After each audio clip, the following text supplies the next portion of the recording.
ഒന്ന് തീർത്തോ. ഇതാ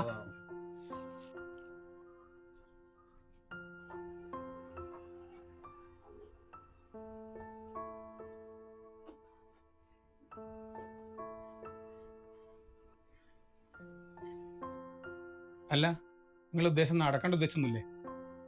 എത്രയായി നിങ്ങളടുത്ത് വന്നു പോകുന്നു? ഈ പീടിയൊക്കെ കൊണ്ട് എടുത്തിയല്ലേ? ഇപ്പൊ എത്ര കൊല്ലായി നിങ്ങൾക്ക് ഓർമ്മയുണ്ടോ? അത്യാവശ്യം കച്ചവടം നടക്കുന്നില്ലേ? നിങ്ങൾ എത്ര ഇടപടച്ച് നിങ്ങൾക്ക് ഓർമ്മയുണ്ടോ? ഇനി നിങ്ങൾക്ക് അവധി തരാൻ പറ്റുകയില്ല. നിങ്ങൾ എന്നാ വെച്ചാൽ വന്ന് മാനേജറോട് സംസാരിച്ചോ. ഞാൻ നിങ്ങളുമായിട്ടുള്ള വ്യക്തിബന്ധം വെച്ചിട്ട് അന്ന് ഞാൻ പറഞ്ഞത്. അതെല്ലാം അത് പറഞ്ഞു കഴിഞ്ഞ് നാളെ എത്രയായി? കച്ചവടം കുറച്ച് കുറവാണ്.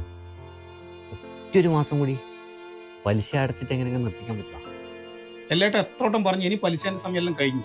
അടച്ച് പുതുക്കലും എല്ലാം നിങ്ങൾ എത്രോട്ടം ഞാനിത് പറഞ്ഞിവിടെ വന്നിട്ട് നിങ്ങൾ എന്നാ വെച്ചാൽ ബാങ്കിൽ വന്ന് എഴുതും. കണക്ക് കൂടുതലൊന്നും പറയാൻ കഴിയില്ല. അപ്പൊ ഇനി വരുത്തിക്കണ്ട കേട്ടോ, ഇനി വരുത്തിക്കണ്ട. നിങ്ങൾ ബാങ്കിൽ വന്നാൽ മതി.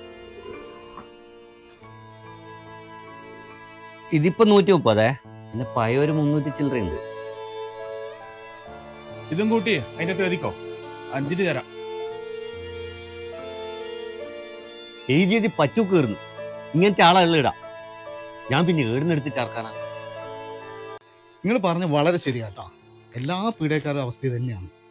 നിങ്ങളൊരു കാര്യം ചെയ്യും, ഇതും കൂടെ അവിടെ എഴുതിക്കോട്ടാ. ശനിയാഴ്ച നമുക്ക് കാണാം.